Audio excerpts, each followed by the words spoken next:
i7 ગુજરાતનો અવાજ।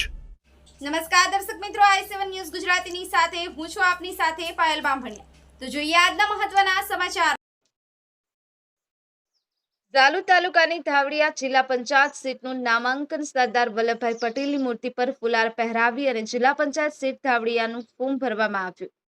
મળતી માહિતી મુજબ ઝાલોદ તાલુકાના ધાવડિયા જિલ્લા પંચાયત સીટના ઉમેદવાર શ્રીમતી સુમનબેન મુકેશભાઈ ડામોર દ્વારા સરદાર વલ્લભભાઈ પટેલની મૂર્તિ પર ફુલાર પહેરાવી નાયબ કલેક્ટર શ્રીની કચેરી તેમના સમર્થકોની સાથે ઢોલ-નગારા સાથે રેલી કાઢી અને મોટી સંખ્યામાં લોકો જોડાયા હતા અને ફોર્મ ભરી લોકોનું સમર્થન જોવા મળ્યું હતું અને ધાવડિયા જિલ્લા પંચાયત સીટમાં કમળનું ફૂલ ઘર ઘર સુધી ખીલવાનું સમર્થન જોવા મળી રહ્યું છે।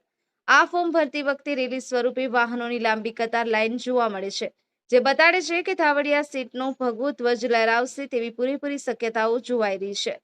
મુકેશભાઈ ડામોરની રાજકીય રણનીતિના ખેલાડી છે અને ભાજપના સક્રિય કાર્યકર છે।